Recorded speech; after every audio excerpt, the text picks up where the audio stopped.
아침에 시작을 알리는 글로벌 주식 라이브 월스트리트 모닝 브리핑 7월 20일 수요일 방송 출발하도록 하겠습니다. 여러분 안녕하세요. 여도은입니다. 자, 어제 밤사이에 시장이 2에서 크게는 3% 넘게 큰 폭의 상승세를 보였습니다. 그래서 아침에 저도 눈을 떠서 시장을 보고는 아니 뭐가 이렇게 좋길래 이렇게 또 급하게 시장이 오를까라는 그런 생각이 들었는데 어쨌든 뭐 시장이 오르면 우리 시청자분들의 이 새벽, 이른 새벽 일어나는 이 피곤함을 좀 가실 수 있는 그런 소식이니까 반가운 이야기인 것 같습니다. 여러분들 오늘 좀 덜 피곤하시죠? 사실 이제 한 주의 딱 중간인 수요일, 저도 오늘 스케줄이 굉장히 많아요. 제가 아시죠? 이제 매주 수요일마다 당분간 우리 정프로님의 자리 퇴근길 라이브를 하고 있잖아요. 그래서 오늘은 새벽부터 밤까지 저도 방송을 하는데 덜 피곤할 것 같다라는 그런 느낌적인 느낌이 듭니다. 자, 오늘도 활기차게 시작할 여러분의 아침을 위해서 월스트리트 모닝 브리핑 알찬 순서로 준비를 해뒀습니다. 잠시 후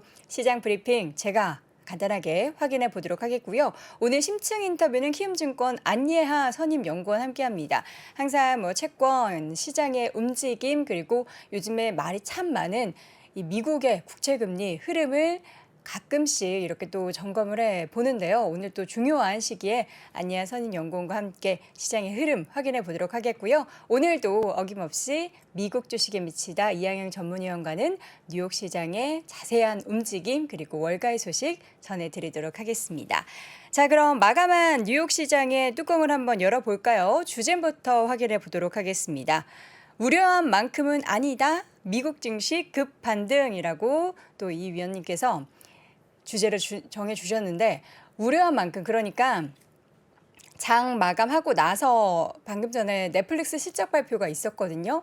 굉장한 많은 우려 속에서 실적 발표를 했는데 주가는 장중 그리고 마감 후에도 급등을 하고 있습니다. 실적에 대한 부분들이 전체적인 시장에 대한 우려를 좀 덮어내는 모습을 보이고는 있는데 이게 또 지속이 돼야 좋겠죠. 과연 얼마나 지속이 될지는 함께 지켜보시면 좋을 것 같고요. 마감 지수부터 좀 보도록 할게요. 다우 지수가 2.43% 올랐습니다. 금융주도 전반적으로 좋았는데요. 현 지수가 31,827포인트 선에서 마감이 됐고요. S&P 500 지수도 2.76% 상승을 하면서 3,936. 여기 오늘 밤 이러다가 4,000 보는 거 아니에요? 그렇죠? 4,000. 기대를 해봅니다. 그리고 나스닥 지수는 3.11% 올랐습니다. 11,713포인트 선. 근데 참 신기하게 오늘 또 우리 안예하 선임연구원님이 오셨는데 10년 만기 국채금리가 또다시 3자를 앞에 바뀌었고요. 또 2년물과의 금리 역전 현상은 뭐 빈번하게 이제는 일어나고 있음에도 불구하고 나스닥 지수가 이렇게 3% 넘는 강세를 보였습니다. 뉴욕 증시 뭐 바닥론 얘기가 스물스물 나오는데 저는 아직까지는 좀 경계감이 들긴 하는데 어쨌든 바닥에 근접했다라는 인식이 또다시 시장을 끌어올렸다라는 건데요. 그래서 시장에서는 이러한 분위기와 함께 지수가 올랐다라고 분석이 나오고 있습니다.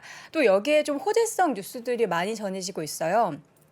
얼마 전에 그 러시아의 로드스트림 정비한다라고 문을 닫았잖아요. 근데 요거 이제 안 열 수 있다라는 그런 좀 안 좋은 이야기들, 좀 부정적인 시선들이 있었는데 여러 가지 복수의 소식통에 따르면 외신 보도가 있었죠. 22일에 다시 정상 가동할 것이다. 그러니까 뭐 뭔가 불확실성 하나 좀 제거되는 그런 분위기였고요. 또 뭐 22 통화정책회의 소식도 전해졌는데 이것도 이제 25bp가 굉장히 전반적인 분위기였는데 50bp 인상할 가능성도 있다. 이게 어떠한 영향을 미쳤냐 봤더니 환율 시장에서 그동안 유로화와 달러화에 영향을 미쳤던 부분이 그러니까 달러화 약세에 조금 더 기대할 수 있는 그런 분위기를 만들었다라고 합니다. 자, 그리고 가장 중요한 지금 실적 시즌인데요. 실적 발표가 좀 양호하게 나타났습니다. 일단 금융주 가운데서 시티즌스 파이낸셜 그룹과 트루이스트 파이낸셜 그룹도 실적을 발표했는데 월가의 전망치를 상회하면서 전반적인 금융주 상승을 이끌었고요. 맵을 보면서 쭉 시장을 보도록 할게요. 맵을 보면요. 지금 초록초록한 아주 진한 초록초록한 시장이 연출이 됐습니다. 2% 넘는 상승, 마이크로소프트 오랜만이죠. 애플도 어제 뭐 허리띠 졸라매겠다라는 소식과 함께 하락세, 시장을 전체적으로 좀 하락으로 만들었는데 하루 만에 반등 2.67% 상승하면서 마감이 됐습니다. 자, 그리고 참 굵직한 종목들이었는데 가벼워진 종목. 자, 지금 구글의 주가가 4% 넘게 올랐고요. 아마존도 3.9% 넘는 강세, 메타의 주가도 5% 넘게 올랐습니다. 그런데 여기 이제 엔비디아 주가 뭐 5% 넘게 올랐고요. 뭐 인텔, 퀄컴 모두 뭐 4에서 3% 이렇게 강세해 보이는데 이 바로 아래 새빨간 종목 하나 보이시죠? 이게 뭘까요? IBM입니다. IBM이 5% 넘게 빠졌는데 그 이유를 보니까 지금까지의 그 강달러의 흐름이 IBM의 실적에 좀 부정적인 영향을 끼칠 것이다. 이제 우리가 전체적으로 이제 달러 강세, 해외 매출 비중이 높은 그런 기업에 대한 우려를 이야기를 하는데 하필이면 다 어제 참 시장 분위기 좋았는데 IBM에 대해서 이런 의견들이 나오면서 주가는 5%대 빨간불을 켜며 마감이 됐습니다. 자, 이 가운데 이제 실적 발표 소식을 전한 넷플릭스의 주가가 지금 시간의 거래에서 7% 넘게 오르고 있는데요. 시간의 거래뿐만 아니라 장중에도 5% 넘는 강세를 보였습니다. 주가는 201달러에서 마감이 됐는데 지금 현재 주가 보니까 217달러까지 상승폭 더 키우고 있고요. 넷플릭스뿐만 아니라 디즈니의 주가도 함께 4% 넘게 오르면서 99달러. 그러니까 100달러 선에 근접했고요. 지금 디즈니의 주가도 시간의 거래에서 상승세를 보이긴 했는데 101달러 선까지 상승폭을 키웠습니다. 또 디즈니 하면 우리 많은 미국 주식 투자자분들이 자녀를 위한 그런 종목 중에 하나로 많이들 매수하시는데 다행히도 올랐고요. 테슬라의 주가도 2% 넘게 상승세, 그리고 포드의 주가가 5% 넘게 올랐거든요. 전체적으로 어제 자동차, 뭐 전기차 할 것 없이 모두 올랐는데 포드가 신차를 공개를 했습니다. 픽업 트럭 F150 랩터를 공개를 했는데 700마력의 성능, 그리고 되게 비싸더라고요. 10만 9천 달러. 우리나라 돈으로 제가 아침에 환율 계산해 보니까 1억 4,300만 원, 이렇게 좀 값비싼 트럭을 공개하면서 주가는 상승세를 보였습니다. 또 전체적으로 오른 가운데 여행 관련된 종목들도 올랐습니다. 크루즈도 뭐 항공기 모두 올랐는데 항공주 같은 경우에는 보잉이 주가가 최근에 계속된 상승을 보이는데요. 이유는 신규 주문이 계속해서 늘고 있습니다. 뭐 드림라이너나 737 맥스 기종에 대해서 신규 주문이 계속 늘어나면서 주가는 5%대 올랐고요. 이 가운데 넷플릭스 얼마나 실적이 좋았나 내용을 좀 자세히 여러분께 알려드리도록 하겠습니다.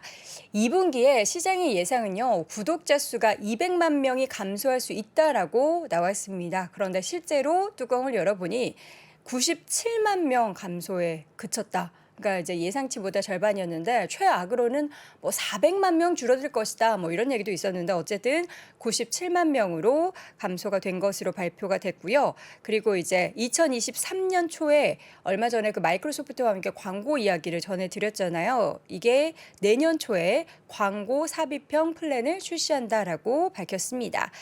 이익 같은 경우에는 주당 순이익이 3.2달러로 시장 예상치를 웃돌았는데 매출은 79억 7천만 달러를 기록하면서 이 부분은 미스, 시장 예상치를 하회하는 움직임이었습니다. 지금도 시간의 거래에서 7% 넘게 오르고 있다는 좋은 소식으로 오늘 마무리를 해보도록 하겠습니다. 전체적으로 뉴욕 시장 분위기가 참 좋았는데요. 이 분위기가 참 우리 국내 증시에도 좀 훈풍으로 이어지길 바라보도록 하겠고요. 잠시 후에는 시장에 대한 자세한 심층 인터뷰 키움증권 안예아 선임연구원과 함께 확인해 보시죠. 잠깐, 제가 중요한 정보 하나 드릴까요? 잘 못 들으셨다고요? 통화나 화상회의를 할 때 중요한 내용을 놓치신 적 있으시죠? 자브라를 사용하고부터 소음은 더 이상 문제되지 않습니다. 자브라 업무용 헤드셋과 스피커폰은 혁신적인 노이즈 캔슬링 마이크를 탑재하여 소음이 심한 곳 어디서나 선명하게 대화할 수 있도록 도와줍니다. 업무에 집중하고 동료와 효율적으로 협업하도록 설계된 자브라 업무용 헤드셋 스피커폰. 사운드의 차이를 직접 느껴보세요. 자브라. 들었어? 드디어 만났대. 누가? TDF하고 ETF. 오, 이 조합 난 찬성. 글로벌 대세 자산 배분 TDF를 이제 ETF로. 코덱스 TDF ETF. 글로벌 주식과 국내 채권의 황금 조합. 자동 자산 비중 조절로 연금 투자에도 딱. ETF 장점 그대로 TDF에 투자한다. 그래서 이 조합이 뭐라고? 코덱스 TDF ETF. 삼성 자산운용. 요즘 시장에 딱이네. 자산 가격 변동에 따른 원금 손실 시 투자자 귀속. 투자 설명서 필독. 네, 깜짝이야. 이거 뭐죠? 이거 뭐죠? 저기요, 부사장님. 이거 뭐예요, 피디님? 나 저거 너무 놀랬잖아요. 이거 계속 있었나요? 저만 몰랐나요? 아니, 여러분.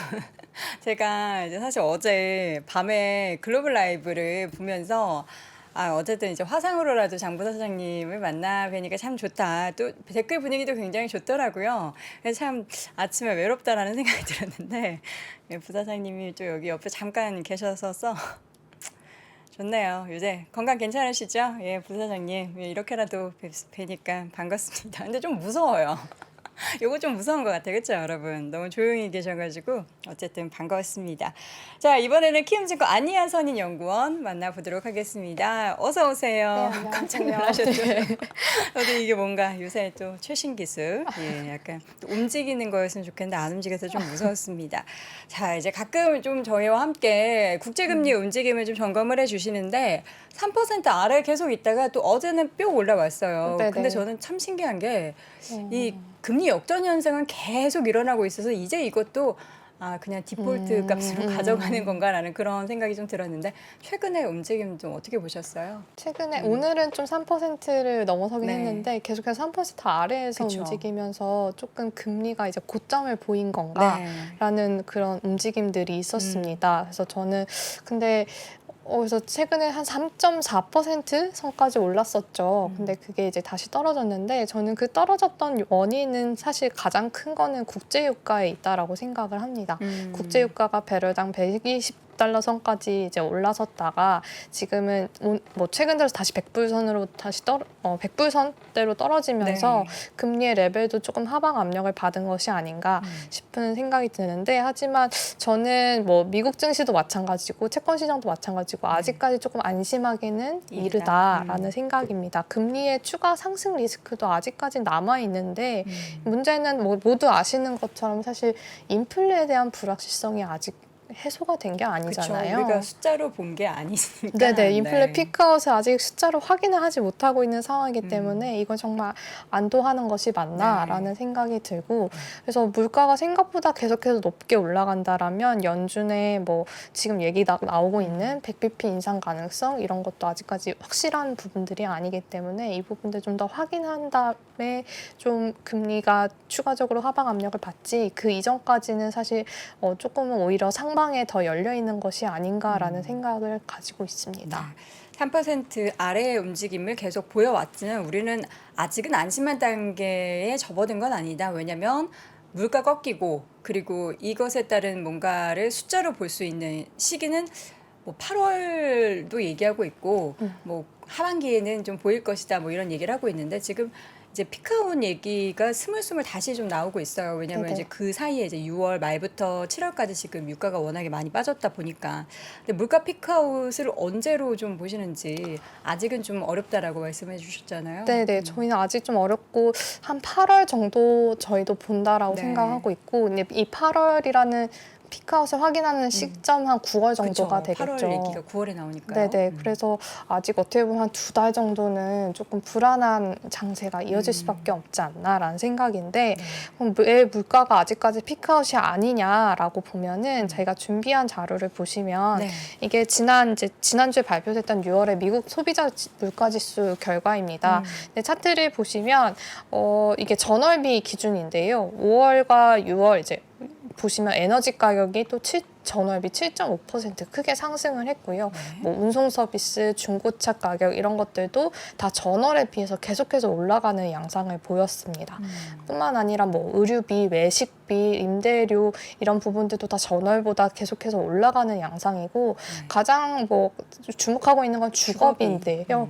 이 주거비의 상승 흐름도 계속되고 있다라는 점이 결국에 서비스 물가 상승으로 이어지면서 전반적인 물가의 상승 흐름을 이끌고 있는데 이 서비스 물가가 계속해서 올라간다라는 거는 결국에 물가가 조금 피크아웃을 하더라도 이 피크아웃 되고 나서의 그 하락되는 그 속도 자체가 완만할 수 있다, 가파르지 않을 수 있다라는 게 가장 큰 이제 우려가 되는 부분일 것 같아요. 이런 서비스 물가는 한번 오르게 되면 사실 다시 떨어지기까지는 상당한 시간이 좀 소요가 되고 상품 가격은 뭐 만약에 뭐 원유 같은 게 빠르게 공급이 되면은 갑자기 떨어질 수도 있고 네. 뭐 그런 식료품 가격 또한 이제 빠르게 공급이 될 경우에 다시 떨어지고 이런 게 이렇게 그렇게 좀 변동성이 크겠지만 서비스 물가는 그렇지가 않기 때문에 네. 이런 부분들 때문에서라도 물가 피크아웃을 아직까지 확인하기는 조금 어려운 상황이다라고 생각하시면 될 것 같습니다. 그래서 하나 더 차트 보여드리면 네. 지금 이게 CPI 차트가 가운데 있는 파란색 선이고요. 이제 분홍색 선이 상품 가격이고 서비스 가격입니다. 상품 가격 보시면 지난 이제 이게 5월이었나요? 5월에 이제 4월이었죠. 4월에 한번 이제 크게 올랐다가 이제 5월에 떨어졌다가 다시금 올라가면서 전반적인 CPI 지수의 상승을 견인했다라고 보시면 되는데 그 밑에는 결국에는 이 서비스 물가가 계속해서 이제 받쳐주고 있는 그런 흐름이 나타나고 있습니다. 그래서 상품 가격이 좀 떨어지게 되면은 이 지수의 피크아웃 자체는 확인하겠지만 말씀드렸던 것처럼 이제 좀 하락세가 점진적일 수밖에 없는 그런 상황이다. 그러면 사실 물가가 좀 떨어지더라도 뭐 물가 레벨 자체가 뭐 6%, 5% 수준이라면 연준이 과연 그러면 3% 수준에서 정말 금리 인상을 멈추느냐라는 그런 의구심들도 저는 9월에도 계속해서 좀 나타날 수 있는 부분이기 때문에 채권 시장의 변동성 자체는 조금 더 이어질 수 있다라고 생각하고 있습니다. 미리 주식 시장은 좀 많이 기대를 하고 있는 것 같아요. 지금 이제 뭐 실적 시즌에 사실 굉장히 안 좋은 실적을 발표했음에도 불구하고 예상치보다 조금 나아진 그런 부분에 있어서도 뭐가 좋을 게 없으니까 좀 어떻게 보면 과도하게 좀 기대를 하면서 시장에서는 반영을 하는 것 같고 물가 피크아웃 같은 경우에도 이제 유가 꺾이고 이런 흐름을 보면서 이제 미리 좀 우리가 기대를 하는 부분들이 있는데 기대를 자꾸 너무 크게 하면 또 실망을 할 수도 있으니까 우리는 이걸 좀 경계해야 된다라는 그런 생각이 많이 듭니다.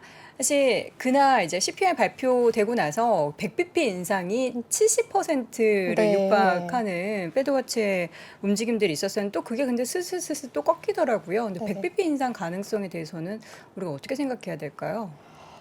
이게 저는 그래도 최근 이제 미 연준의 뭐 마우스라고 하죠. 이제 계속해서 그 미 연준의 여론을 형성해왔던 그 제일 큰 주체는 블라드 세인트 루이스 연은 총재라고 생각을 하는데 다행히도 이제 지난주에 세인트 루이스 연은 총재가 100bp 뭐 가능성도 있겠지만 지금으로서는 75bp를 선호를 한다라고 말을 하고 이제 지금 연준의 블랙아웃 기간에 들어갔습니다. 네. 그래서 연준 다른 위원들은 아직까지 발언을 못 하고 있는 상황에서 가장 큰 최근에 이제 가장 이제 여론을 이끌고 있는 세인트 루이스가 이제 75라고 얘기를 하면서 이제 100bp 인상 가능성에 대한 기대가 많이 꺾여 있는 그런 상황이긴 한데 그래도 여전히 일부 이제 해외 IB들에서는 이제 100bp 인상 가능성도 충분히 열려 있다라고 하면서 조금 아직까지는 그 기대가 완전히 꺾이진 않는 양상입니다. 그래서 보여드리는 차트를 보시면 7월에 100bp 인상 가능성이 지금 한 30% 정도 수준으로 떨어져 있고요. 75bp 인상 가능성은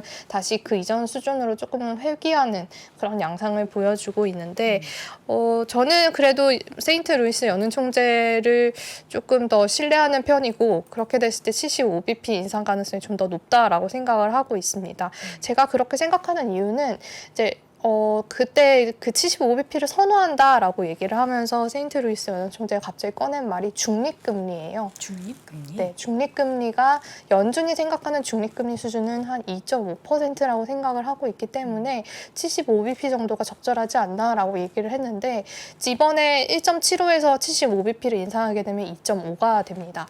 그러면 이제 중립금리라는 거는 경기에 그렇게 부담도 되지 않고 그렇게 경기를 계속해서 부양시키는 그 수준 수준도 아닌 이렇게 적당한 수준의 금리라고 보시면 되는데 네. 그 수준이 2.5라고 인식을 하고 있다라는 거는 이제 2.5까지 올리고 나서 그 이후에 어떤 상황들을 조금 더 지켜보자라고 하는 심리가 반영되어 있던 발언이었다라고 생각을 하고 있습니다. 그래서 만약에 이번에 100bp를 한 번에 올리게 되면 2.75까지 가게 되고 그러면 연준이 생각하고 있는 중립금리를 한꺼번에 좀 상회를 하는 그런 거기 때문에 2.5라는 숫자에 대해서 세인트 루이스 연은 총재가 조금 더 약간은 집착하는 모습을 보였다라는 게 저는 좀 2.5를 넘어서는 그 순간부터는 연준에서도 조금 속도 조절을 할 수 있지 않을까라는 생각이고 그래서 이번에도 100bp를 추가적으로 빠르게 하기보다는 75를 하고 그 다음에 경기 상황을 조금 더 지켜보면서 9월에 금리 인상 폭을 결정하지 않을까라는 생각이고요. 근데 문제는 지금 이제 9월에 있어서 원래는 이제 9월부터는 물가 피크아웃을 좀 확인하고 하면서 50bp 인상 가능성이 보통 이제 대두가 됐었는데 이번에 이제 6월 CPI 발표나고 난 이후에 9월에 75bp 가능성이 조금씩 부각되고 있습니다. 그래서 차트 하나 더 보여드리면 9월에 파란색 선이 9월에 50bp 인상 가능성입니다. 그래서 이게 다시 조금 훅 떨어졌다가 37%대로 올라오고 있긴 하지만 9월에 이제 분홍색 선이 9월에 75bp 인상 가능성이거든요. 근데 이게 7월 중순 이후로 7월 초 이후로 스물스물 올라가고 있고 이게 지금 보시는 것처럼 사실 9월에 75bp 인상 가능성이 좀 더 높게 평가되고 있어서 이거에 대한 좀 불확실성도 조금 더 확인을 해봐야 되는 부분입니다. 그래서 사실 아직까지 뭐 50대 50 정도의 수준이다 보니까 아직까지 시장에서도 저는 아직 완전하게 이거에 대해서 불확실성이 해소됐다라고 보기는 어렵고 그래서 이런 요인들이 계속해서 남아있는 점을 고려를 하면은 채권 시장 변동성도 주식 시장 변동성도 같이 조금은 더 흔들릴 수 있는 그런 불안한 요인들이 남아있다라고 보시면 될 것 같습니다. 일단 이번 달 28일에 예정돼 있죠. FOMC 회의에서는 100bp보다는 이제 그 세인트 루이스 연은 총재의 말에 의해서 조금 더 75bp 쪽으로 무게를 쏠리고 나면은 중요한 건 이제 8월에는 FOMC가 없고 이제 9월이기 때문에 그 사이의 불확실성이 가장 클 것 같은데 그걸 시장이 어떻게 반응을 할지가 저는 참 궁금해요. 이거를 기대를 가지고 반응을 할 수도 있고 반면에는 불확실성이 있으니까 불안감을 가지고 반응을 할까 이런 좀 50대 50인 것 같은데 원관님 어떻게 보십니까? 8월에 그래서 결국 중요한 건 유가인 것 같아요. 유가 레벨이 지금 다시 100불 선으로 올라오고 있는데 이 100불 선으로 올라온 유가가 더 올라가는지 아니면 좀 떨어지면서 물가에 대한 기대감을 조금 물가 피크아웃에 대한 기대감을 높여주는지 그게 제일 중요할 것 같고 그래서 8월에 있어서 이제 FOMC가 없기 때문에 제일 중요한 건 유가인데 8월에 또 그래도 연준의 이벤트는 있어요. 8월 말에 잭슨홀 컨퍼런스가 열립니다. 항상 잭슨홀 컨퍼런스에서는 매년 조금 그 해에 남은 기간에 통화 정책에 대한 방향성을 조금 얘기하는 자리로 이제까지 좀 진행이 되어 왔었고요. 그래서 그 8월에 파월 연준 의장이 그 자리에서 어떤 발언을 하느냐, 그 이후에 어떤 금리 인상 속도에 대해서 어떤 스탠스를 갖고 있는지 8월에 한 번 더 확인을 할 수 있긴 하기 때문에 그 부분들을 또 확인하는 그런 과정이 8월에는 있을 거고요. 그래서 아예 어떤 8월에 대해서 전혀 공백기는 아니다라고 좀 생각하시면 될 것 같습니다. 네, 잭슨홀 미팅에서 파월 의장의 연설. 더 걱정되는데요. 무슨 발언을 하면 사실 좋았다가 안 좋았고 또 안 좋으면은 뭐 다시 좋아지는 그런 분위기가 잘 만들어지지 않았어가지고 참 걱정이 되는데 어쨌든 계속해서 국채금리 움직임 뭐 가장 중요한 거는 소비자 물가 지수를 좌지우지하는 우리가 숫자로 바로 볼 수 있는 유가의 향방을 계속해서 지켜봐야 한다라는 부분이고 이게 우리가 확 꺾이는 것에 대한 기대감을 좀 낮출 수밖에 없는 게 서비스 물가가 확실하게 완만하게 좀 꺾여지는 부분에 영향을 미칠 것이다라는 부분 계속해서 이야기 나눠봤습니다. 우리가 국채금리 얘기하면 사실 우리나라와 비교를 굉장히 많이 하잖아요. 이번에 이제 75bp 인상을 하면은 2.5%로 미국의 금리가 올라가면서 역전이 된단 말이죠. 네네네. 여기에 대해서 굉장히 우려가 많은데 그럼 우리나라도 뭐 계속해서 빅스텝 이번에 정말 이례적으로 단행을 했는데 앞으로 또다시 빅스텝에 대해서 이야기가 좀 나오고 있습니까? 사실 이제 지난 한은 금통위에서 한은 총재가 네. 50bp 인상을 하면서 이례적이다라고 얘기를 했고, 추가적으로 그 이후에는 인상 기조는 유지는 하겠지만 네. 또 그 이례적으로 또 25bp씩 계속해서 인상을 하겠다라고 하면서 금리 인상 폭도 어느 정도 제시를 했습니다. 그래서 시장에서는 50bp에 대한 인상 가능성이 조금 약화되고 그 불확실성이 해소되었다라고 해석을 하고 있긴 한데, 그래도 이제 한은 총재가 전제 조건은 달았거든요. 네. 지금 본인들이 예상하고 있는 어떤 물가의 경로라든지 어떤 다른 경기 불확실성 요인이 새롭게 등장하지 않는 한 계속해서 25bp씩 금리 인상 기조를 유지를 하겠다라고 얘기를 했었고, 근데 문제는 그러면 정말 변수가 등장하지 않을 것이냐라고 했을 때는 아직까지 불확실성이 남아있다라는 거죠. 유가 레벨도 더 올라갈 수 있는 거고, 그렇죠. 오늘만 하더라도 사실 러시아에서 그런 이제 다시 가스관을? 가스관 공급을 재개할 수 있다라는 소식에 있음에도 불구하고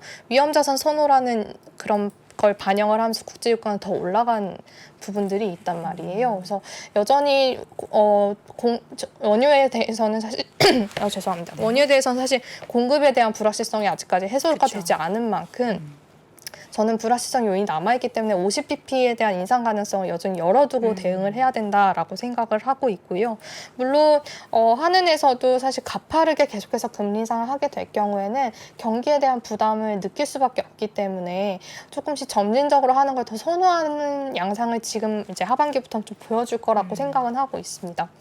하나 보여드린 차트 보시면 이제 오른쪽 차트를 보시면 되는데, 이게 한국의 수출 증가율이랑 한국의 정책 금리입니다.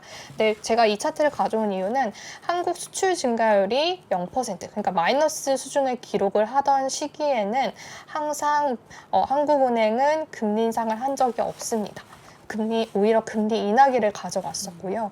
근데 문제는 지금 수출 증가율이 빠르게 둔화되는 양상을 보여주고 있고, 하반기 들어서는 어쩌면 이제 마이너스를 기록할 수도 있다라는 우려들이 높아지고 있는데, 한은이 결국에는 이제 금리 인상을 아직까지는 조금 더 할 수 있는 룸이 남아 있겠지만, 결국에 올해 말 내년 초에 돼 있어서는 수출이 마이너스 수준으로 돌아서게 된다라면 한은도 결국에는 금리 인상을 결국에는 멈추게 될 거라고 생각을 하고 있고요.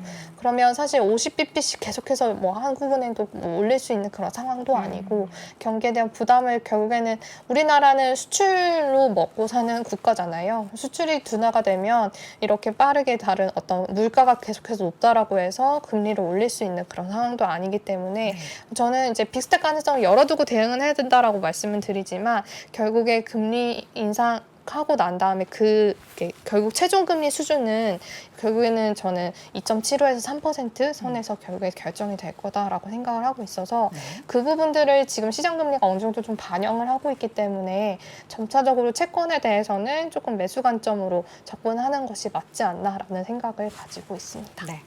저는 가장 밤사이에 들렸던 좀 어떻게 보면 우리 시장에도 참 좋은 소식 중에 하나가 그 ECB에서 이번 통화정책회의에서 기존 25bp 기조에서 50bp 얘기하면서 그 환율의 움직임에 영향을 미칠 만한 소식이 전해졌어요. 이게 약달러가 돼야 우리도 좀 그렇죠. 좋잖아요. 네네네. 근데 거기에 대해서는 좀 어떻게 기대를 좀 해도 됩니까?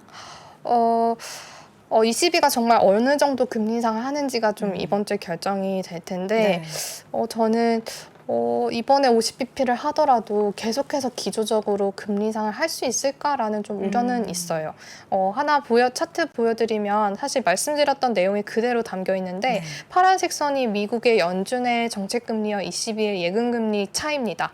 그래서 지금은 이제 미 연준이 가파르게 금리 인상을 하다 보니까 이 금리 차가 빠르게 이렇게 확대되고 있는 양상을 보이고, 유로달러는 지금 이제 제가 역으로 이제 반대로 그려놨는데, 유로달러가 지금 약세를 이런 금리 차 때문에 유로가 크게 약세를 보이고 있는 그런 상황입니다. 그래서 말씀하셨던 것처럼 ECB가 조금 가파르게 금리 인상을 하게 될 경우에는 지금의 이 유로달러 약세의 흐름이 조금은 완화가 되면서 조금 유로달러가 좀 강세를 보이게 되면 달러도 조금 약세를 보일 수 있을 텐데, 연준은 사실 75bp씩 하겠다라고 하고 있는 상황에서 ECB가 50bp씩 하겠다라고 하는 거는 호재긴 한데, 정말 ECB가 지금 마이너스 0.5%인 금리를 뭐 1%, 1.5% 이런 식으로 계속해서 올려갈 수 있겠느냐라는 생각이 있습니다. 왜냐하면 지금 사실 러시아의 가스가 중단되기만 하더라도 지금 유럽 쪽에 경기 침체 우려가 높아질 수 그렇죠. 있는 그런 상황이고 이 러시아가 이렇게 가스를 가지고 계속해서 어떤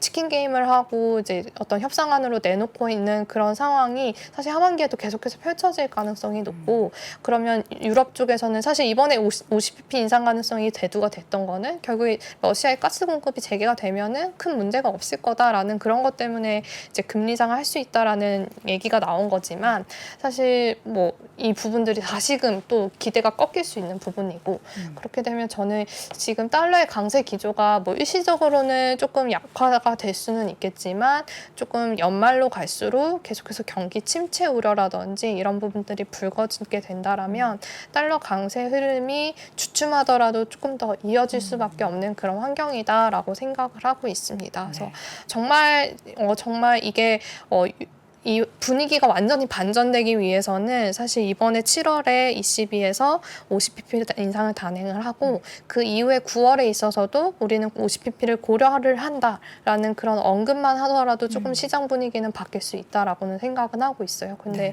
과연 ECB에서 정말 실제로 그거를 할 수 있겠느냐라는 또 시장의 의구심이 또 작용을 하면서 시장은 그렇게 반응을 하지 않을 수 있어서 조금 이번 주 사실 ECB 통화정책회의가 저는 다음 주에 있을 7월에 FOMC보다도 조금 더 중요하다라고 생각을 하고 있습니다. 네, 과연 우리가 기대하는 대로 시장이 흘러가게 될지 항상 보면 우리가 기대하면 실망을 하게 되는 부분들도 네. 없지 않아 있기 때문에 너무 큰 기대는 하지 않는 게 좋을 것 같습니다. 자, 이렇게 해서 금리 부분에 대해서 오늘 자세한 이야기 나눠봤고요. 키움증권 안예아 선임연구원 함께했습니다. 연구원님 고맙습니다. 네, 감사합니다.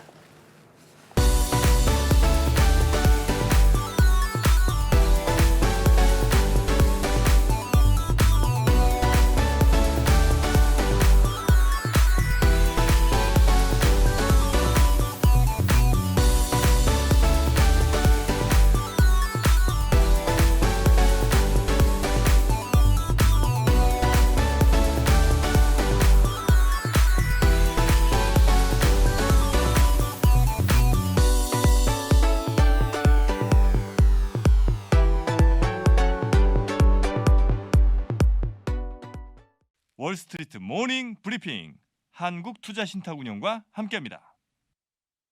네, 월스트리트 모닝 브리핑 함께하고 있습니다. 이번에는 월가의 소식 미국 주식에 미치다 이항영 전문위원 함께합니다. 위원님 어서 오세요. 네, 안녕하세요. 이양입니다. 3프로 전체적인 채널이 네. 남초잖아요. 남초. 뭐 남초. 패널도 그렇고 진행자분들도 그렇고 남성분들이 참 많은데 네. 오늘 아침에 이제 저와 안희아 네. 선임과 둘이 이제 여자 이렇게 하니까 네. 반응이 되게 좋더라고요. 근데 저한테는 가끔 시청자분들이 도은이 형이라고도 불러서 제가 머리가 짧아져서 저도 남자로 생각하나. 오늘 그렇게 그런 멋있어요. 생각- 예? 옷도 직접 만드신 거예요? 그거? 아니 이거 산 거죠. 뭘 직접 어떻게 만들어요? 이거 이거를. 넥클래스. 아 요거도 이제 예전에 이제 판매하던 그 제품. 예. 잘 모르시면 계시지만 이분이 사업가십니다. 이분이요.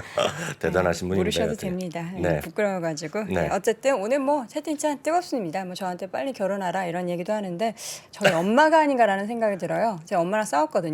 너 빨리 시집가라 이런 거죠. 자, 어머님 여러- 오셨어요? 예, 여러 가지로 오늘 아침에 참 네. 피곤한 하루인데 시장이 좋아서 또 피로감이 많이 날아갑니다. 아유, 부사장님 안 오시니까 역시 대표님. 불러드릴까요? 부사장님? 피디님, 부사장님 소환해 주세요. 자, 나와주세요. 뿅! 왜 안 나오죠 바로? 아까 전에 나왔는데. 그러니까요. 네, 여하튼요. 부사장님 있었어요. 아, 진짜요? 네. 그 시장은 정말 어저께 애플 얘기가 나오자 훅 떨어졌잖아요. 그쵸. 그것을 다 회복하면서 다시 올라왔습니다. 네. 그림을 보면 아주 쉽게 이해가 되실 것 같습니다. 딱 이 시점에서 이게 월요일 미국 시장 월요일에서 쭉 내려가면서 이 내려간 게 애플의 그런 관련 보도입니다. 고용을 줄이고 투자를 줄일 수 있다 얘기가 블룸버그에서 빨대를 이용해서 나온 기사. 그러면 쭉 떨어졌다고는 그것이 다 회복하면서 3대 지수가 오늘 반등했죠. 특히 나스닥은 3%까지 올라가는 기염을 토했습니다. 그러니까 실제로는 700포인트 넘어섰고요. 여기 3,936. 앞선 시작하면서 이제 내일 오늘 밤은 4,000 가자 얘기하시던데 4,000 그러면 제가 모르겠지만 사 보고 싶어서. 네, 382 정도에서 이게 베어마켓에 들어갔거든요. 그러니까 베어마켓을 회복한 게 이번에 그 베어마켓 들어갔는데 두 번째입니다. 그래서 네. 이어질지 어떨지는 우리가 알 수가 없으나 시장에서 상당히 지금 나름 올랐고 S&P 기준을 보더라도 바닥에서 10% 정도 좀 회복한 그 정도 수준이라고 보셔야 되겠습니다. 그럼 도대체 오늘 왜 올라가느냐? 왜 올라간 거는 제가 봤을 땐 이유가 없어요. 특별하게. 다만 뭐 굳이 따지려면 따지죠. 굳이 따지면 이제 저는 이제 개인적으로 보면 달러를 봅니다. 달러. 예, 미국 달러가 3일째 오늘 떨어진 건 분명 있어요. 그렇지만 특히 뭐 그렇게 했다고 해서 오늘 이렇게 올라가냐? 그건 아니라고 보고 있고요. 모르겠지만 그렇게 생각하는 꽤 미국에도 있습니다. 또 하나 이제 우려한 만큼의 실적이 나쁜 건 아니다라는 얘기죠. 실제로 미국 시간 화요일입니다. 우리 시간 그러면 어제 밤까지, 어제 개장하기 이전까지 S&P 10개 중에서 정확하게 11% 기업이 실적을 발표했거든요. 네. 이 중에서 64% 정도는 기대 이상을 발표했어요. 실제로 보면 어저께 월요일 밤까지 보면 45%였는데 오늘 아침에 실적이 또 괜찮은 게 있어갖고 64%가 기대 이상을 발표했는데 네. 이것도 평균 이하입니다. 실제로 보면 평균이 78에서 80% 정도 됩니다. 오. 최근에 10년에 그보다 낮지만 실제로 우려할 만큼 그만큼 걱정들이 많았던 거에 비해서는 뭐 선방하고 있다라는 거죠. 그런 것들이 요인이 됐다라고 보셔야 될 거예요. 굳이 따지자면 이제 천연가스를 얘기하는 사람도 있는데요. 천연가스가 좀 지금 안정되고 있다 그런 얘기를 하는 사람도 분명히 있습니다. 그래서 두세 가지 요인이 있겠고요. 하다 보면 잠시 후에 뱅크 오브 아메리카의 설문조사 결과를 보여드렸는데 그걸 갖고 얘기하는 사람도 있습니다. 여하튼 미국 증시는 급반등한 거 다들 아시겠고요. 앞선 코너에 시작할 때 넷플릭스 잠깐 보셨지만 네. 바로 달러. 요거 잠깐 먼저 보게 되는데요. 오늘 또 하나가 이제 저는 이제 차트나 이런 거 별로 의미 있게 보고 있지 않지만 S&P 500 비롯해서요. 3대 지수가 모두요. 오늘 4월 초인데요. 4월 초 이후에 처음으로 51선을 다 넘어졌어요. 터치네, 터치. 네, 넘어섰어요. 한국 주식 하시는 분은 차트를 엄청 보시거든요. 네. 근데 미국 주식은 이렇게 차트를 많이 보고 매매하는 거가 별로 없습니다. 실제로 미국에서. 미국에서는 이동평균선은 큰 틀에서 보면 두 개를 보시면 돼요. 51선과 201선. 그 51선을 많은 분들이 저게 뭐야 그러지만 51선 미국에서 단기라고 합니다. 단기 이평선으로. 거의 뭐 초단기라고 보는 거고. 우리나라는 보통 뭐 21선 얘기하죠. 우리나라 뭐 분봉 갖고 뭐 분봉 차트하고 열심히 차트. 예, 분봉 차트만 제대로 치더라도 제가 한 수십만 원 팔릴 거예요. 예, 여하튼 51선에 대한 것이 있겠고요. 201선 좀 장기 경기선이라고 이야기하기 네. 때문에 50일, 201선은 보는데 여하튼 3대 지수가 모두 51선을 좀 상회하는 모습 보였다라는 것도 오늘 좀 의미 있는 부분이기 때문에 잠시 좀 말씀드렸습니다. 네. 넷플릭스로 바로 가겠습니다. 네. 부사장 나오셨네요? 저 지금 보다가 네. 깜놀했습니다. 부사장님. 깜놀이요. 예. 말씀은 없으세요. 과묵하신 스타일이시라. 네. 제가 전할 말 있으면 제가 잠시 후에 만날 네, 테니까 알겠습니다. 얘기해드리겠고요. 참 그 부사장이 직접 보고 싶으시면은 내일 오전 8시 20분에 아무 얘기 시간을 했으니까 네. 질문 있으시면 더 밤에는 나오시더라고요. 어제 제가 방송 보니까 네, 줌으로 화수 연결. 금 네. 나오셨어요. 네, 어떤요? 넷플릭스 잠깐 보겠는데요. 네. 넷플릭스는 이 화면 보이시면 주당 이익이 3.2달러가 나왔고요. 매출은 79.7억 달러 나와서 주당 이익은 좀 넘어섰고요. 네. 매출은 약간 못 미치는 그런 모습이었지만 생각해 나름입니다. 근데 문제는 넷플릭스는 다들 이해하시겠지만 이런 수치보다는 순 가입자거든요. 네. 기억하시죠? 순 가이던스가 마이너스 200만이었고 제가 이런 얘기까지 했잖아요. 바클레이스는 280만까지 얘기했다. 400만 얘기도 나왔었대요. 그러니까 극소수가 플러스 날 수 있다. 아주 조금 늘어날 수 있다는 얘기한 사람이 있었지만 다 그냥 끝났습니다. 네. 97만 명이 밖에 줄어들지 않았어요. 더욱더 긍정적인 것은 월가 전망치가 높게 봤다고 하지만 3분기 이 현재 진행되고 있는 순가입자를 100만 명으로 예상했거든요. 이게 오늘 이제 키포인트가 됐죠. 그래서 네. 요거는 요 위분에 BC 많은 거는 수치로 이번 실적이 되겠고요. 요거는 가이던스에는 부족했다라는 얘기죠. 그렇게 좀 이해하시면 되겠습니다. 네.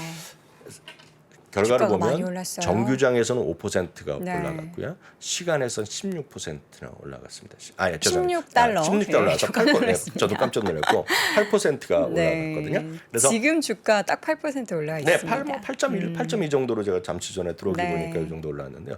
아마 넷플릭스는 제 경우로 보면 오늘 투자 의견이 바뀌는 것도 아마 있을 수도 있어 보이고요. 목표 주가는 조금 올릴 수가 있을 것 같아요. 네. 그렇지만 그 자세한 얘기 회사에서 진행되는 컨퍼런스 콜 통해서 한 얘기는 좀 말씀드리겠고요.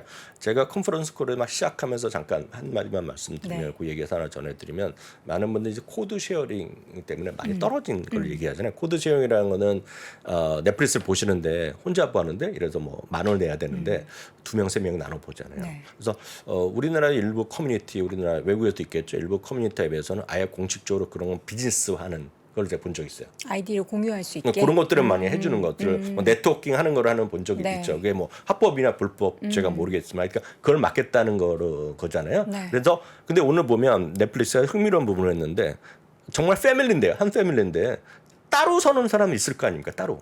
그렇죠.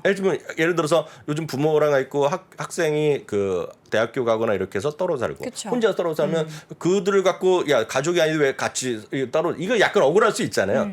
그거에 대해서 지금 라틴 아메리카에서 가족일 경우에 네. 가족 사는데 같이 안 사는 사람들에 대해서 애드온하는 그런 서비스 있죠. 그러니까 추가 얼마 정도 내긴 내는데 그런 것들을 공식화하는 것들이 있잖아요. 공식화하는 거를 이번에 라틴 아메리카에서 테스트하고 있다고 얘기했거든요. 근데 만약 그렇게 일반화되면 모르겠어요. 그렇게 일반화되면 몇천 원 더 낼 수도 있는 사람은 그쵸. 있을 것 같아요. 그러니까 그냥 무작정 끊는 것이 아니라 그런 것들 정도 있겠고요. 아마 오늘 컨퍼런스 콜에서는 많은 이슈가 되고 있는 마이크로소프트와의 협업, 그런 걸 통해서의 광고를 붙이는 그런 새로운 가격 체제 네. 이런 것들에 대한 언급이 있지 않을까. 내년 초쯤 한다라고 이야기를 하더라고요. 그리고 그거 되면 또 정확한 거는 제가 또 내일 추가적으로 네. 시간이 되면 제가 설명을 해드리도록 하겠습니다. 네.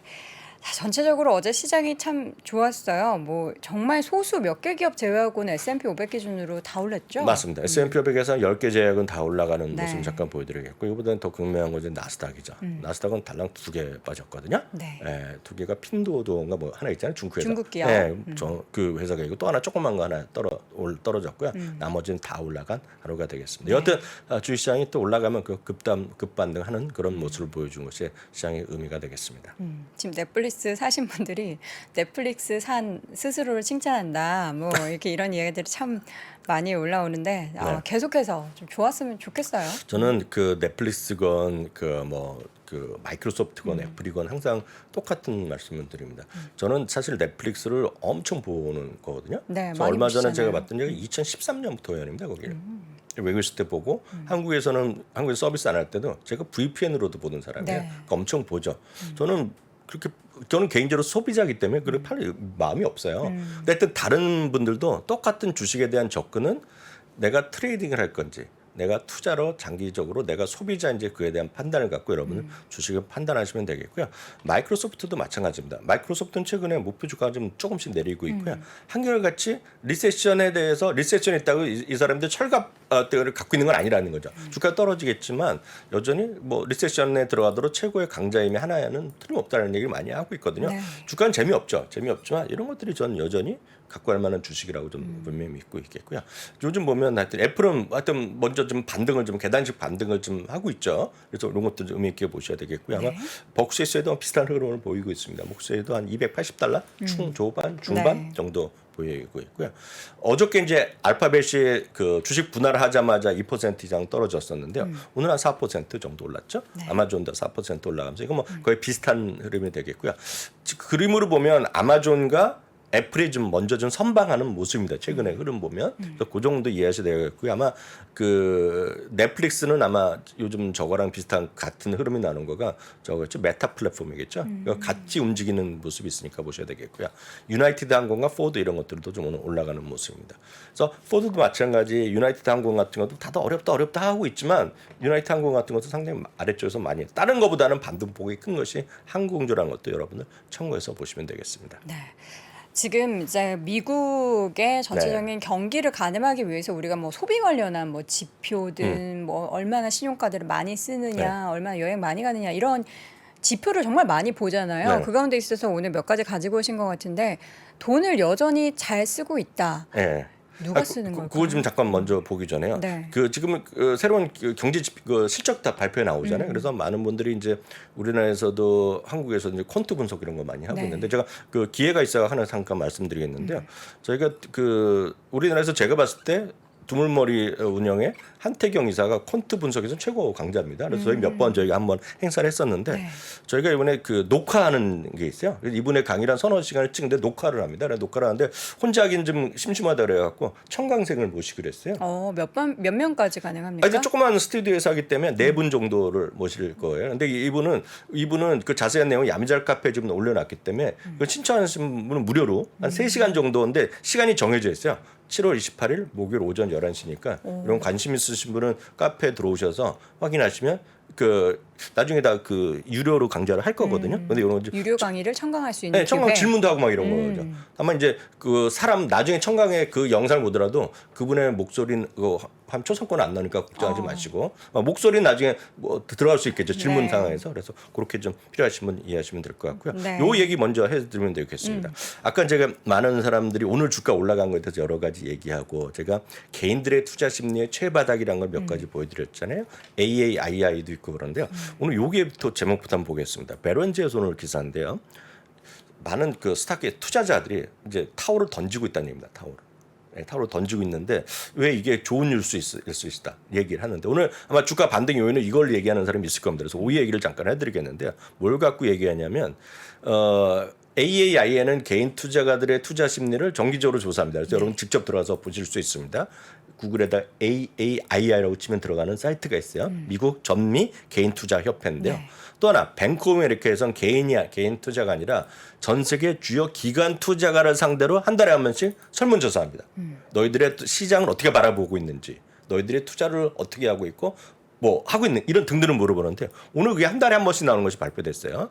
그래서 근데 여기에 내용이 아까 그 기사랑 관련된 거라서 저는 그 베런즈 기사는 못 봤지만 요 뱅크 오브 아메리카의 자료를 설명드리겠습니다. 뱅크 오브 아메리카의 펀드 매니저의 수석가 최고입니다. 마이클 헤넷이라는 분이 그걸 갖고 설명하는 그런 자료인데요. 글로벌 경제 성장률에 대한 기대치가 지금 리만 사태가 이때거든요. 그때 이후 최저까지 떨어져 있다는 겁니다. 그러니까 전체적인 이 오늘 보여드리는 수치들은 그들이 개인이 아니라 기관들의 다양한 어떤 질문에 대한 심리를 우리 이해하시면 돼. 이게 숫자가 마이너스가 얼마나 이런 거는 그 우리가 필요가 없겠고요. 최저라는 겁니다. 네. 경제 성장에 대해서 기대치가 최저로 떨어져 있다. 이게 첫 번째 그림이 되겠고요. 다음은 그래서 이익이 개선되느냐 나빠지냐 좋아지는 거 항상 물어보는데 2020년 이후에요. 그 팬데믹 직후에는 이렇게 올라갔던 수치가 실제로 보면 지금은 최악으로 떨어져 있다는 거죠. 리만 사태 그리고 이때 리만 사태보다도 더안 떨어지고 좋은데요? 있고요. 이게 이제 닷컴 버블 때잖아요. 네. 그때 그 아시안 금융위기를 이제 올라갔다 이렇게 했을 때 그때 이후 또 최저까지 떨어져 있다는 겁니다. 정확히 보면 글로벌 프로핏 이익이 좀 좋아질 거라고 계산한 사람의 비율이거든요. 네. 그게 최저 수준까지 떨어져 있다는 거죠. 그만큼 기관 투자가들의 투자 심리가 최악이라는 겁니다. 최악이라는 것은 역설적으로 보면 아까 기사에서 나왔지만 최악이익으로 다들 타워를 포기하니까 좀 반등할 수도 있지 않냐 이런 얘기죠. 국내 주식 항상 마찬가지지만 최악에서 반등이잖아요. 근데 이 반등이 길지 강할지는 우리가 예단할 수 없으나 지금 많이 떨어진 건 사실이라는 얘기죠. 참고로 AAI 같은 경우는 최악에서 약간 넘어서 있고요.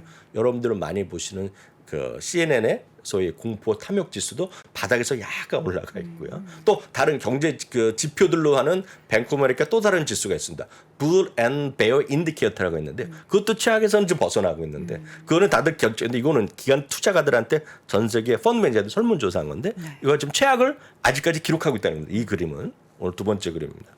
세 번째 그림은 그래서 주식을 얼마만큼 갖고 있냐는 거죠. 이것도 지금 2008년 이후 2008년 10월 이후 최저까지 떨어졌다는 거예요. 딱 여기거든요. 여기 최저까지 떨어져 있다는 겁니다. 지금 그만큼 심리 자체가 상당히 안 좋다는 거죠. 그래서 지난달보다도 6.1%에서 캐시 비중이죠. 이거 역설은 캐시 비중이 6.1에서 5.6, 0.5% 포인트가 더 떨어진 겁니다. 그러니까 상대적으로 보면 90% 펀드 매니저들은 인플레이션이 하락을 예상하고 있고요. 그리고 그렇지만 스태그플레이션에 우려감이 있다는 거죠. 스태그플레이션은 건 물가는 오르고 경제 성장 마이너스가 최악의 국면인데요. 예상하고 있다는 거죠. 그러니까 실제로 리세션에 대한 우려도 지금 계속해서 늘어나고 있지만 실제로 보면 스태그플레이션 그게 길건 어떻게 될 건가는 스태그 우려감이 있다는 거죠. 그래서 결론적으로 보면 리먼 사태 때 당시보다요. 이걸 전체적으로 보이는 심리입니다. 전체적인 것보다 리스크에 대한 회피 심리. 난 리스크 있는 거 싫어. 하는 사람들이 결국 주식을 안 하고 채권도 안전한 국채 아니면 현금을 갖고 가거나 아니면 그냥 갖고 있는 거잖아요. 금고에 넣어두는 거잖아요. 딱 그런 리스크의 회피 심리가 지금 최악이라는 거죠. 이 그림 자체가.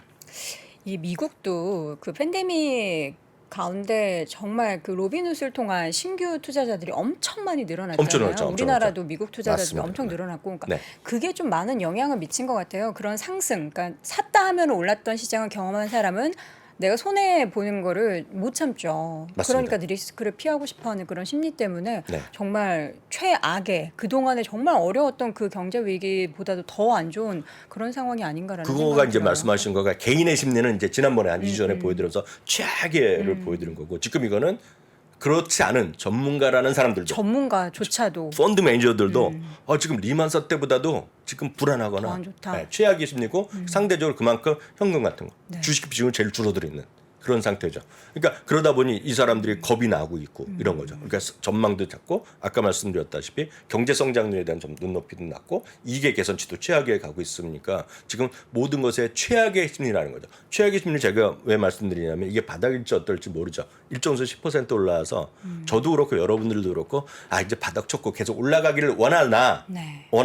불안하잖아요. 여전히 불안한데 우리뿐만 아니라 이런 이제 기관 투자가도 최악에 갔다는 것이고 이거는 어디서 나오냐면 항상 워런 버핏이 하는 얘기가 매번 여러분이 주식을 워런 버핏의 책을 읽건 안 읽건 주위에서 많이 들으셨던 얘기 있잖아요. 주식은 탐욕에서 팔고 공포에서 사라.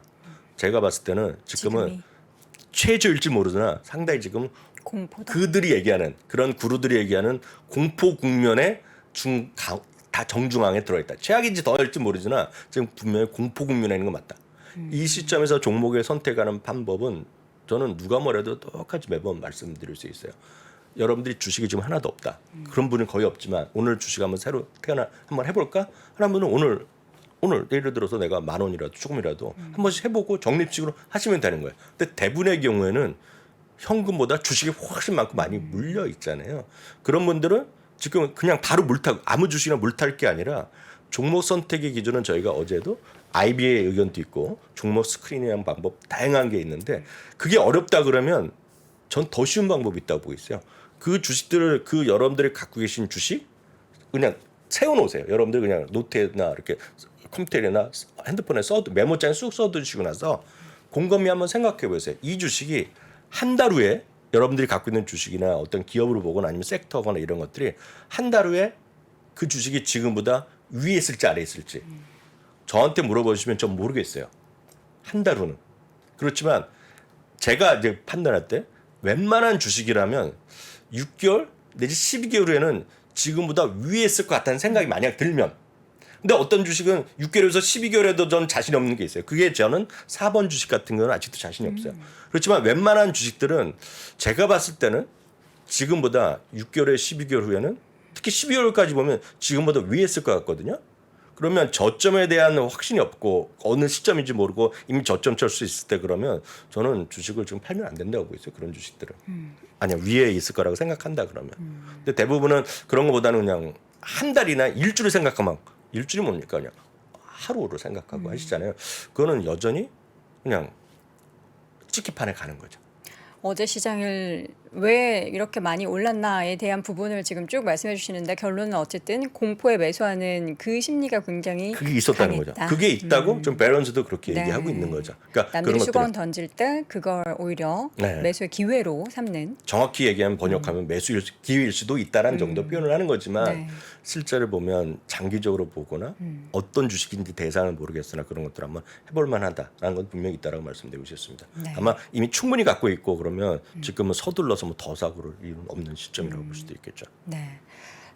공포에 매수하는 그 말을 실천하는 게 너무 어려운 것 같아요. 그래서 못하기 때문에 가장 좋은 거는 적립식으로 자동 매수하는 게 최상이죠. 네. 왜 여러분들이 적금을 들잖아요. 뭐 적금하고 뭐 부동산이나 주택 청약예금 들잖아요. 자동으로 빠져나가죠. 이렇게 은행에서도 자동으로 뭐 하고 며칠 이렇게 하겠지만 네. 그걸 왜 하겠습니까? 자동으로 들어가니까 하는 거거든요. 근데 우리나라는 아직도 제가 알기에는 그런 증권사 있으면 여기 적어주세요. 우리나라 증권사 아직 그런 거가 별로 없고 준비하는 곳이 있는 거로 알고 있어요. 아, 예약 주문을 미리 한 달에 자동 한 적립, 번씩 적립으로. 주식을. 네, 적립 매수. 아마 그 우리나라 연금 계좌나 ISA 계좌 뭐 그런 거 네. 있잖아요. 그런 것도 아마 일부 되는 거로 알고 있는데 순수 증권사에서는 그런 기능이 아주 잘 안 되는 거로 알고 있어요. 근데 그런 것들을 제가 알기에는 준비를 한다고 제가 엊그저께 들었거든요. 네. 관계자한테. 근데 그런 게 있으면 좋겠죠. 실제로 보면요. 알겠습니다. 자, 지금 공포에 매수하는 그런 심리의 영향으로 어제 이제 어쨌든 뉴욕 증시가 2에서 3%대 오른 부분에 대해서 말씀을 해주셨는데 과연 우리가 지금의 공포에 매수할 수 있는 분들이 또 얼마나 될지는 앞으로의 투자자들의 뭐 이 금액의 추이 이런 부분을 꼭 확인해 보도록 하겠습니다. 자, 오늘 이렇게 해서 월가의 소식 미국 주식에 미치다 이항영 전문위원 함께했습니다. 위원님 고맙습니다. 네, 감사합니다. 자, 월스트리트 모닝 브리핑 함께 하셨습니다. 오늘 어쨌든 뭐 이유가 어찌됐든 시장이 올라서 활기차게 오늘 하루 시작하실 수 있을 것 같고요. 더 활기찬 하늘은 오늘 아침 함께 해주시면서 시작해보면 더 어떨까라는 생각이 듭니다. 저는 내일 오전에 어김없이 6시 30분에 돌아오겠습니다. 여러분 고맙습니다.